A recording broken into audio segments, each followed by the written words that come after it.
ഏതൊരു സ്ത്രീയെ എടുത്താലും അവരുടെ കണ്ണ് കണ്ടാൽ ആ കണ്ണിന് താഴെ ഒരു വലിയ ദുഃഖത്തിൻ്റെ സാഗരം ഒളിപ്പിച്ച് വെച്ചിട്ടാണ് ഓരോ സ്ത്രീകളും നടക്കുന്നത്. അവരാ പൊങ്കാലയിൽ അവർ ഇരിച്ചു കളയുന്ന അവരുടെ കണ്ണുനീരും ദുഃഖവും എല്ലാമാണ്.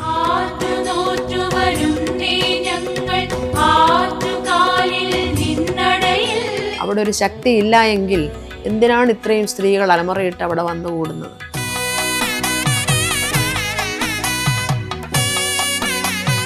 നമ്മുടെ ശരീരത്തിൽ തന്നെ ഈ ശക്തി ഉണ്ട്. പരാശക്തി കുണ്ടലിനി ശക്തിയായിട്ട് നമ്മുടെ ശരീരത്തിൽ തന്നെ ഉണ്ട്. നമ്മൾക്ക് എന്ത് കഴിവാണ് ഉള്ളത്? ഞാനൊരു ക്രിസ്ത്യൻ കമ്മ്യൂണിറ്റിയിൽ നിന്ന് വന്നതുകൊണ്ട് എനിക്ക്, പക്ഷെ ഇന്നിപ്പം ഞാൻ ഓരോ നടയിൽ ചെല്ലുമ്പോഴും എന്തുകൊണ്ട് ഞാൻ നേരത്തെ ഈ സത്യമൊന്നും അറിഞ്ഞില്ല. കോർപ്പറേഷൻ ഭരിക്കുന്നത് BJP രാഷ്ട്രീയം പറയുകയല്ല ഞാൻ, എന്നാലും ഞാൻ സൂചിപ്പിച്ചു. അപ്പോൾ അത്തരം സാഹചര്യങ്ങൾ വരുമ്പോഴും ആളുകളുടെ ഈ ഒരു മനോഭാവത്തിൽ മാറ്റങ്ങൾ വരാത്തത്. അമ്മയുടെ കാര്യത്തിന് ഞാൻ നിൽക്കില്ല എന്ന് പറയാനുള്ള ആ നാവിനെ വേണം നമ്മൾ ആദ്യം അറുത്ത് കളയാൻ. പ്രകൃതിയെ നശിപ്പിക്കുന്ന ഈ മനുഷ്യനെ പ്രകൃതിക്കേ വേണ്ടാത്തവരാ. അത് മുറ പോലെ നടക്കുക, അത് ദൈവനിശ്ചയമാണ്. അതിന് ഞങ്ങൾ പങ്കെടുക്കില്ല എന്ന് പറഞ്ഞാൽ ഞങ്ങൾ ആര്? നമസ്കാരം, അമീസിൻ റേയിലേക്ക് എല്ലാവർക്കും സ്വാഗതം. ഇന്ന് ആലീസ് ചേച്ചി തന്നെയാണ്. ചേച്ചിയെ സ്വാഗതം ചെയ്യുക. അതിനു മുമ്പ് നമ്മുടെ വീഡിയോ കാണുന്നവർ സബ്സ്ക്രൈബ് ചെയ്യുക, സപ്പോർട്ട് ചെയ്യുക, കമൻറ്റ് രേഖപ്പെടുത്തുക, നല്ല നല്ല കമൻറ്റുകൾ തരിക. എന്തായാലും വീഡിയോയിലേക്ക് പോകാം. ചേച്ചി നമസ്കാരം. ഇപ്പോൾ നമ്മൾ ഈ ഇരിക്കുന്ന സമയം ആറ്റുകാൽ ഉത്സവം നടക്കുന്ന ആ ഒരു ടൈമിലാണ് നമ്മൾ ഇന്ന് ഈ ഇൻ്റർവ്യൂ എടുക്കുന്നത്. ചേച്ചിയുടെ ആറ്റുകാൽ വിശേഷങ്ങൾ. ചേച്ചി ഒരുപാട് പൊങ്കാല ഇടാൻ പോയിട്ടുണ്ട്. ചേച്ചിക്ക് ഒരുപാട് അനുഭവങ്ങൾ അമ്മയിൽ നിന്ന് കിട്ടിയിട്ടുണ്ട്. അത് എങ്ങനെയായിരുന്നു ചേച്ചിയുടെ ആദ്യകാല പൊങ്കാല വിശേഷങ്ങൾ? എങ്ങനെയായിരുന്നു? ഞാൻ 80 തൊട്ട് 86 വരെ, ഞാൻ കോട്ടയം സ്വദേശിയാണെന്ന് അറിയാമല്ലോ. അറിയാം. അപ്പം ഞാൻ 80 തൊട്ട് 86 വരെ ഞാൻ തിരുവനന്തപുരത്ത് മ്യൂസിക് കോളേജിലാണ് പഠിച്ചത്. സ്വാതിരുന്നാൾ സംഗീത കോളേജിലാണ് ഞാൻ ഗാനഭൂഷണം ഗാനപ്രവീണ പഠിച്ചത്. അതിനു മുമ്പ് ഞാൻ ഒരു വർഷം ദാസേട്ടൻ്റെ തരംഗനശ്ശേരി സ്കൂളിൽ പഠിച്ചിരുന്നു. അപ്പം ഞാൻ അക്കാഡമി പഠിക്കുന്ന സമയത്ത് ഞാൻ അവിടെ ഉണ്ടായിരുന്ന നമ്മുടെ തിരുവനന്തപുരത്ത് ഉണ്ടായിരുന്ന അജന്ത, സിത്താര, അങ്ങനെ തുടങ്ങി എല്ലാ ഗാനമേള ട്രൂപ്പിലും പാടുന്നൊരു ആളായിരുന്നു. അപ്പം ആറ്റുകാൽ ക്ഷേത്രം ഇന്ന് ഈ കാണുന്ന രീതിയിൽ അല്ലാതിരുന്നൊരു ഒരു ആറ്റുകാലമ്മ ഉണ്ടായിരുന്നു. ക്ഷേത്രവും ആ പരിസരങ്ങളൊക്കെ ആ സമയത്ത് 80 തൊട്ട് 86 വരെ ആ കാലഘട്ടത്തില് അമ്മയുടെ ആ ഓഡിറ്റോറിയത്തിൽ ഞാൻ പ്രോഗ്രാം ചെയ്തിട്ടുണ്ട്.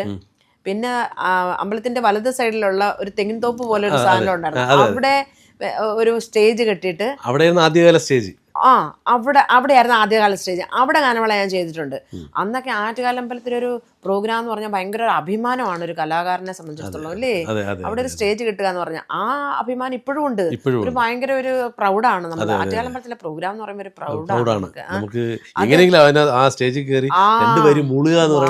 അതെ, അത് അത്ര അവിടുത്തെ ജനം വരുന്നത് കൊണ്ടല്ല, അമ്മയോടുള്ള മനസ്സിന്റെ ഒരു ഭയങ്കരമായ അദമ്യമായ അടക്കാനാവാത്ത ഒരു ആവേശം. അതാണ് ആറ്റുകാൽ അമ്മ എന്ന് പറയുന്നത്. തിരുവനന്തപുരത്തിന്റെ അമ്മ മാത്രമല്ല, നമ്മുടെ കേരളത്തിന്റെ അമ്മ മാത്രമല്ല, ലോക മാതാവല്ലേ. ലോക മാതാവാണ് എല്ലാ സ്ത്രീകളുടെയും. ഏതൊരു സ്ത്രീയെ എടുത്താലും അവരുടെ കണ്ണ് കണ്ടാൽ ആ കണ്ണിന് താഴെ ഒരു വലിയ ദുഃഖത്തിന്റെ സാഗരം ഒളിപ്പിച്ച് വെച്ചിട്ടാണ് ഓരോ സ്ത്രീകളും നടക്കുന്നത്. തീർച്ചയായിട്ടും. അവരാ പൊങ്കാലയിൽ അവർ ഇരിച്ചു കളയുന്ന അവരുടെ കണ്ണുനീരും ദുഃഖവും എല്ലാമാണ്. അമ്മയ്ക്ക്, അമ്മ മധുരാനഗരം ചുട്ടെരിച്ചിട്ട് വന്ന അമ്മയ്ക്ക് ആ ആറ്റുകാൽ നദീതീരത്ത് സ്ത്രീകൾ കഞ്ഞി വെച്ചു കൊടുത്തു എന്നൊരു ഐതിഹ്യം ഞാൻ കേട്ടിട്ടുണ്ട്, കഥകള്. അമ്മ വന്ന് ആ ചുട്ടരിച്ച നഗരത്തിലൂടെ നടന്നു വന്ന് കാല് ചൂടായിട്ട് ആ നദിയിൽ വന്ന് കാല് വെള്ളത്തിൽ മുക്കി ആറ്റി, അതാണ് ആറ്റുകാൽ എന്ന് പറയുന്നതെന്നാണ് പറയപ്പെടുന്നത്. അങ്ങനെ അവിടെ അന്ന് വിശന്നിരിക്കുമ്പോൾ അവിടെ തുണി കഴുകാനും കുളിക്കാനും വന്നിരുന്ന സ്ത്രീകൾ അമ്മയ്ക്ക് കഞ്ഞി വെച്ചു കൊടുത്തു എന്ന്. അപ്പം അതിൻ്റെ ഒരു ഓർമ്മയൊക്കെയാണ് ഇപ്പോഴും ആറ്റുകാൽ പൊങ്കാല നടക്കുന്നതെന്നൊക്കെ ഇങ്ങനെ സ്വാമിമാരൊക്കെ പറയുന്നത് ഞാൻ കേട്ടിട്ടുണ്ട്. ഇനി അതിന്റെ സത്യം എന്താണെന്ന് എനിക്കറിയില്ല. ഇനി അതാണോ അതിന്റെ ഐതിഹ്യം എനിക്കറിയില്ല. അങ്ങനെ ആവട്ടെ എന്ന്, അങ്ങനെ ആയിരിക്കാം. അപ്പം അമ്മയോടുള്ള അദമ്യമായ അടക്കാനാവാത്ത ആ ആവേശവും ആഗ്രഹവും അത് ഏതൊരു സ്ത്രീയിലും ഉണ്ട്. ഒരു അമ്മ എന്ന മാതൃത്വം എന്ന് പറയുന്നത് ഏതൊരു സ്ത്രീയിലും ഉണ്ടല്ലോ.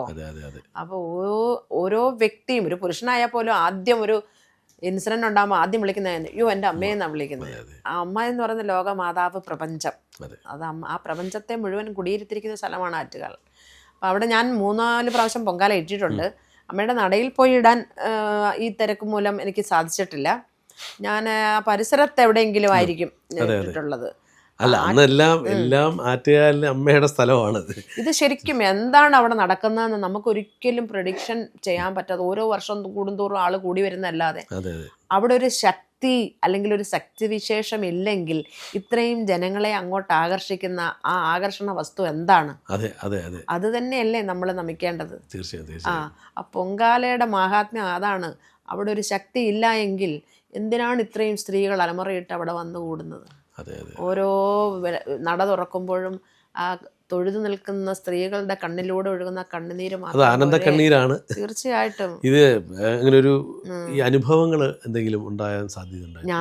ഞാൻ പറയട്ടെ, ഞാൻ ഓരോ ക്ഷേത്രങ്ങളിലും പോയി എൻ്റെ അമ്മയുടെ നാമം ചൊല്ലുകയും പാടുകയും പ്രാർത്ഥിക്കുകയും അവിടെ തൊഴുകയും അവരെ സ്മരിക്കുകയും അവരെ എൻ്റെ ഹൃദയത്തിൽ കൊണ്ടു നടക്കുകയും നമ്മുടെ ശരീരത്തിൽ തന്നെ ഈ ശക്തി ഉണ്ട്, പരാശക്തി കുണ്ടലിനി ശക്തിയായിട്ട് നമ്മുടെ ശരീരത്തിൽ തന്നെ ഉണ്ട്. പക്ഷെ അതിനെപ്പോഴും കാണുകയും തൊഴുകയൊക്കെ ചെയ്യുമ്പോൾ ആ ശക്തി തന്നെയല്ലേ നമ്മളെ മുന്നോട്ട് നയിക്കുന്നത്. അല്ലാതെ നമ്മൾക്ക് എന്ത് കഴിവാണുള്ളത്?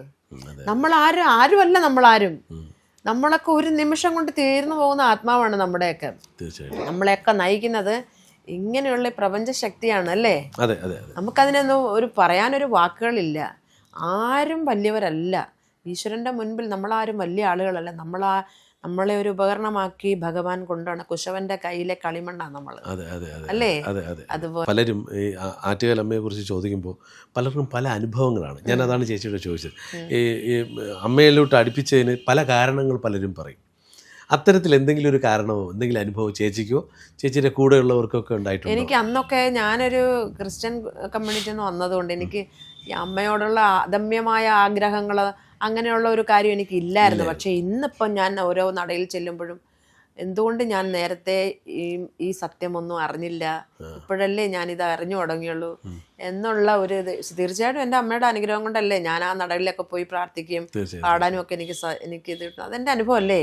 ഞാനെന്ന വ്യക്തി ആത്മീയ വഴിയിൽ ഇത്രയും ഉയർന്നിട്ടുണ്ടെങ്കിൽ അതൊക്കെ ഈ അമ്മയുടെ അനുഗ്രഹമല്ലേ. അല്ല, അതിൽ കൂടുതലൊരു തെളിവ് എന്താ വേണ്ടത്? തീർച്ചയായിട്ടും. ഇപ്പോൾ ഒരുപാട് വിവാദങ്ങളും ഒക്കെ നടക്കാൻ സാധ്യത കൂടുതലുള്ള ഒരു സമയം കൂടിയാണ്.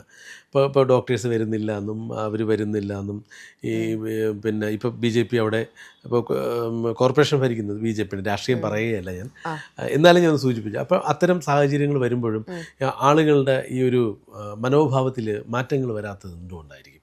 എല്ലാം ഒരു രാഷ്ട്രീയവൽക്കരിക്കുന്നതിന് കാരണം എന്തായിരിക്കും? ചേച്ചിയുടെ ഒരു ആധ്യാത്മിക ചിന്തയിൽ എൻ്റെ വഴിയിൽ ഞാൻ പറയട്ടെ. ഞാൻ എൻ്റെ ക്ഷേത്രത്തിൽ പോകുമ്പം എൻ്റെ ക്ഷേത്രത്തിൻ്റെ ഫ്രണ്ടിൽ ഒരു വലിയ ആൽമരം നിപ്പുണ്ട്. ആ ആൽമരം എന്ന് വെച്ചതാണോ, എത്ര വർഷമായിട്ട് അത് അവിടെ നിൽക്കുന്നു എന്ന് അതിനെ നോക്കുമ്പോൾ ഞാൻ അതിനെ അറിയാതെ നമിച്ചു പോകും. എന്ന് വെച്ചാൽ എത്രയധികം ആളുകളുടെ ശ്വാസനിശ്വാസങ്ങൾ ഏറ്റു നിൽക്കുന്നൊരു വൃക്ഷമാണത്. അതിൻ്റെ വേരുകൾ എത്ര ആഴത്തിൽ പോയിട്ടുള്ളതുകൊണ്ടാണ് അത് വളരെ ഗർവോടുകൂടി നിൽക്കുന്നത്. നമ്മൾ എത്രമാത്രം താഴോട്ട് പോകുന്നോ അത്രമാത്രമേ മനുഷ്യൻ വളരുള്ളൂ. ഇവിടെ പ്രകൃതി എന്ന് പറയുന്നത്, ഇവിടെ എന്നും നമ്മളെല്ലാം മരിച്ചു മണ്ണടിഞ്ഞു പോയാലും ഈ പ്രകൃതി ഇവിടെ ഉണ്ടാവും. ആറ്റുകാൽ അമ്മ ഇവിടെ ഉണ്ടാവും.